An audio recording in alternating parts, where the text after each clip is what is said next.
Hi everyone! I thought I would take a moment to do a short video to show you how I make my beans. You can use any type of beans you would like. Today I'm using pinto beans.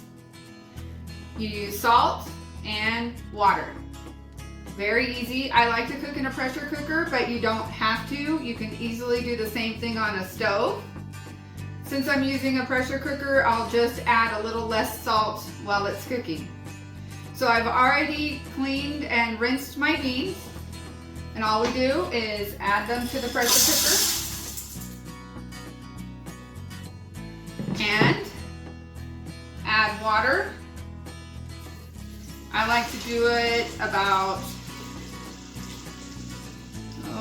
at the half mark for the pressure cooker, which really feels like it's 3/4 of the way, but it's the half mark on the pressure cooker. And then I like to add a little bit of salt now, and then I add the rest when the beans are cooked. So I have a tablespoon, and I'll add that. I always find that when I'm cooking in the pressure cooker, salt seems to expand. I think it's because when you're cooking on the stove, water is evaporating, so it seems like you have to add more salt.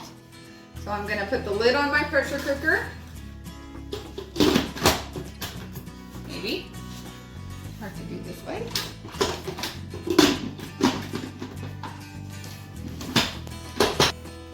Make sure it's plugged in.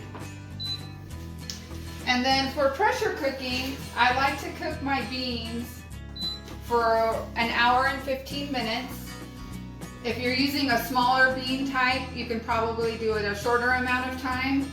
If you're cooking on the stove, I personally like to cook on kind of medium low and just kind of low and slow, so it takes quite some time.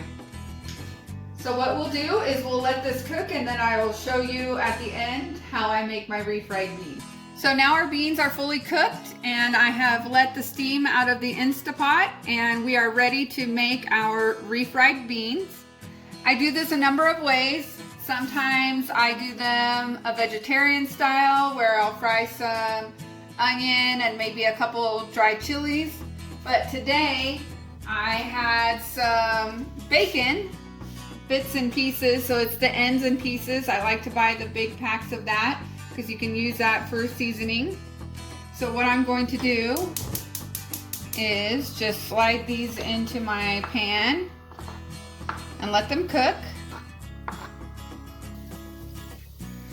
So now our bacon is cooked, and it's left a little bit of grease in our pan, and we are going to just add in our beans.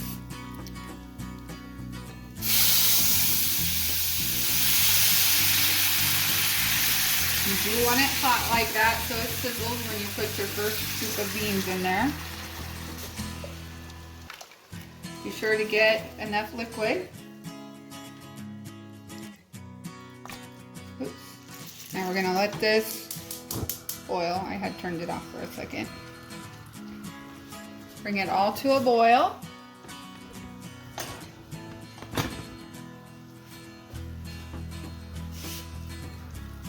And then we will use a potato smasher to smash our beans. So we're just going to kind of stir them around a little bit.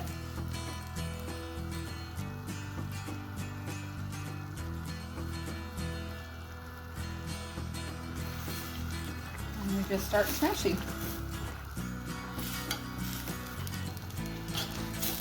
And so you just smash your beans until they come to the consistency that you like. I don't like my beans fully smashed. I do like a little bit of chunks in it.